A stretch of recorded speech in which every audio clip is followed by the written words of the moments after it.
Of you. आप सभी को दिवाली की बहुत बहुत शुभकामनाएं। अब दिवाली और त्योहार वगैरह सब मना चुके हैं और आप लोग स्कूल नहीं आ रहे थे, इसलिए अब हम वीडियो बना के डाल रहे हैं, है ना। इसे देख लीजिए आप लोग। तो हमारे जो है ये हमारी स्पर्श बुक है ना, तो उसमें हमारे 4 चैप्टर गद्य में समाप्त हो चुके थे, है ना। गद्य में 4 चैप्टर समाप्त हो चुके थे, जिसमें फर्स्ट चैप्टर था दुख का अधिकार। ये किसके द्वारा लिखा था? यशपाल के द्वारा। ये क्या है? एक कहानी है। सेकेंड हमने पढ़े थे बछेंद्री पाल का एवरेस्ट मेरी शिखर यात्रा, है ना। ये क्या था? संस्मरण। थर्ड हमने पढ़े थे शरद जोशी का तुम कब आओगे अतिथि। ये क्या था? व्यंग।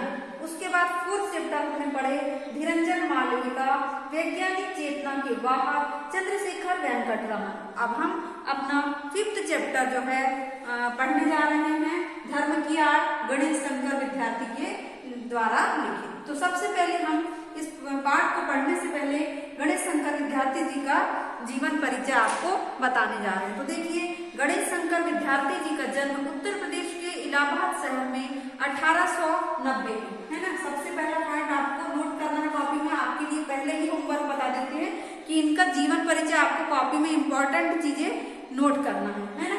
तो सबसे पहले इनका जन्म 1890 में हुआ था। कहाँ पर हुआ था? उत्तर प्रदेश में हुआ था, है ना। और उत्तर प्रदेश के इलाहाबाद में हुआ था, ठीक है। इसको सेंटेंस बना के आपको लिखना है, इलाहाबाद में हुआ था। आगे देखिए, एंट्रेंस पास करने के बाद वे कानपुर करेंसी दफ्तर में मुलाजिम हो गए। फिर 1921 में प्रताप साप्ताहिक अखबार निकालना शुरू किया। 1921 में, है ना। 1921 में इन्होंने क्या किया? प्रताप साप्ताहिक अखबार निकालना इन्होंने शुरू किया, ठीक है। इसको सेंटेंस बना के लिखेंगे। ये सेकंड पॉइंट हो गया। अब जो इम्पोर्टेंट है वही हम आपको बताते जाएंगे। विद्यार्थी आचार्य महावीर प्रसाद द्विवेदी को अपना साहित्यिक गुरु मानते थे। महावीर प्रसाद द्विवेदी का नाम आप लोगों ने सुना होगा। इनको ये महावीर प्रसाद द्विवेदी को ये अपना साहित्यिक कौन सा गुरु मानते थे? साहित्यिक गुरु मानते थे ये इनको, है ना। महावीर प्रसाद द्विवेदी को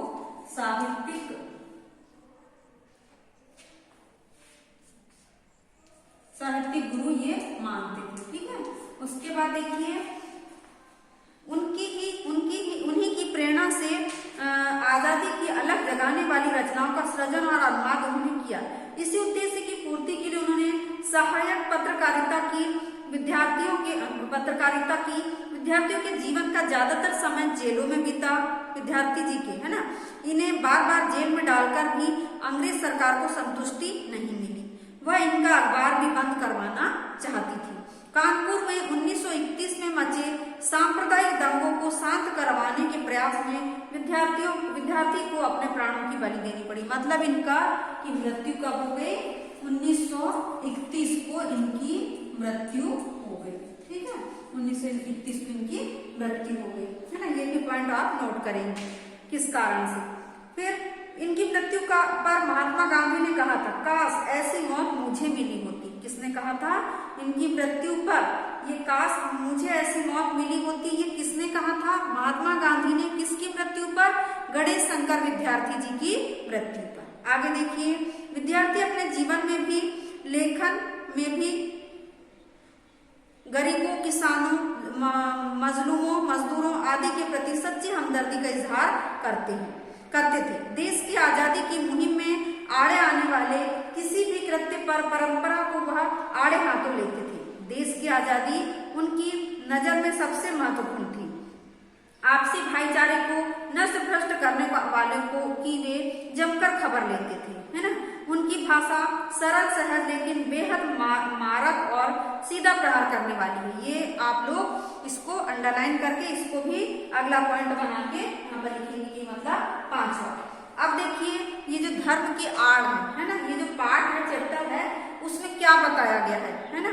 देखिए, प्रस्तुत पाठ धर्म के आड़ में विद्यार्थी जी ने उन लोगों के इरादों और कुटिल चालों को बेनकाब किया है जो धर्म की आड़ लेकर जन सामान्य को आपस में लड़ाकर अपना स्वार्थ सिद्ध करने की फिराक में रहते हैं। यानी जो एक दूसरे को लड़ाते हैं और अपना मतलब निकालते हैं, ऐसे लोगों के प्रति आवाज उठाइए। धर्म के आड़ में अपना स्वार्थ सिद्ध करने वाले हमारे ही देश में हो, ऐसा नहीं है कि हमारे देश में हो, बल्कि दूसरे देश में भी ऐसे लोग रहते हैं कि जो अपना स्वार्थ सिद्ध करते हैं। विद्यार्थी अपने इस पाठ में दूर देशों में भी धर्म के आड़ में कैसे कैसे कुकर्म हुए हैं, कैसे कैसे अनीतियां हुई है, कौन कौन लोग, वर्ग और समाज उनके शिकार हुए हैं, इसका खुलासा करते हैं।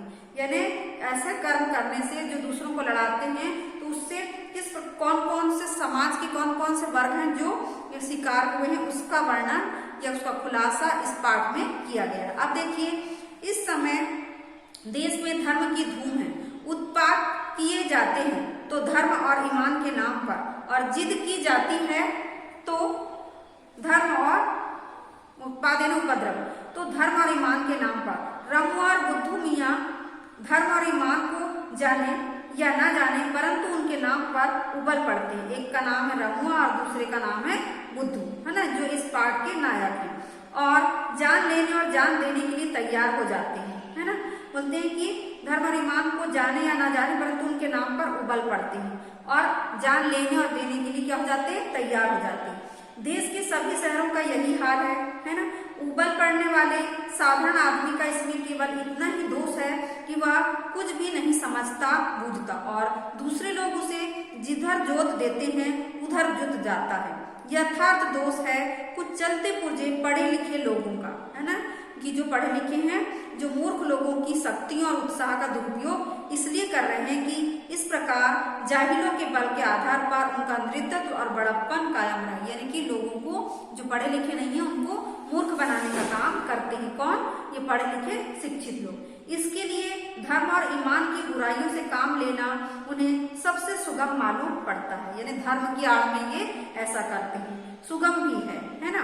आगे देखिए, साधारण से साधारण आदमी तक के दिल में यह बात अच्छी तरह बैठी हुई है कि धर्म और ईमान की रक्षा के लिए प्राण दे देना वाजिब है। यानी सभी लोग सोचते हैं धर्म के लिए अगर हमने प्राण दे भी दिए तो कोई बड़ी बात नहीं, है ना। बेचारा साधारण आदमी धर्म के तत्वों को क्या जाने, है ना। जो सिंपल व्यक्ति है वो नहीं जान सकता। लकीर पीटते रहना ही उनका अपना धर्म को ही अपना धर्म समझता है। उसकी इस अवस्था से चालाक लोग इस समय बेजा फायदा उठाते हैं। बहुत ज्यादा चालाक लोग फायदा उठाते हैं, बेजा यानी बहुत ज्यादा। पाश्चात्य देशों में धनी लोगों की, गरीब मजदूरों की झोपड़ी का मजाक उड़ाती हुई अट्टालिकाएं आकाश से बातें करती है। पाश्चात्य मतलब कि जो इंग्लिश देश है ना, बोलते हैं कि ऐसे देशों में धनी लोगों की, गरीब मजदूरों की झोपड़ी का मजाक उड़ाती हुई अट्टालिकाएं आकाश से बात करती है। यानी कि बहुत ऊंची इमारत और नीचे झोपड़ी, तो ऐसा लगता है जैसे कि वो हमको नीची दृष्टि से देख रही है। गरीबों की कमाई ही वे मोटे पड़ते हैं, जबकि उस बिल्डिंग को बनाने वाला कौन है? वो गरीब लोग ही है ना। और उसी के बल से वे सदा इस बात का प्रयत्न करते हैं कि गरीब सदा चूसे जाते हैं, यानी कि उनके साथ अत्याचार किया जाता है। यह भयंकर अवस्था है। इसी कारण साम्यवाद, बोलिज्म आदि का जन्म हुआ, और इसी कारण से इस अत्याचार को क्या बोलते हैं, दबाने के लिए, है ना, खत्म करने के लिए ही किसका जन्म हुआ? साम्यवाद का और बोलिज्म का, है ना। अब आगे देखिए, हमारे देश में इस समय धनपतियों का इतना जोर नहीं है।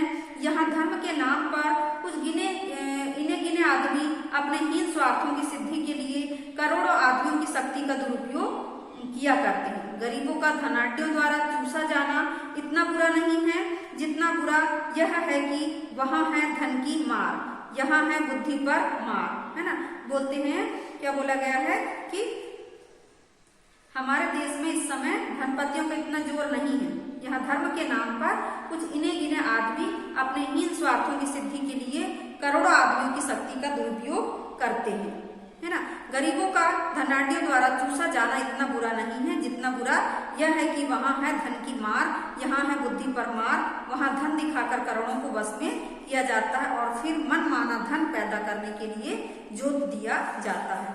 यहाँ है बुद्धि पर पर्दा डालकर पहले ईश्वर और आत्मा का स्थान अपने लिए लेना और फिर धर्म, ईमान, ईश्वर और आत्मा के नाम पर अपनी स्वार्थ सिद्धि के लिए लोगों को लड़ाना और भिड़ाना।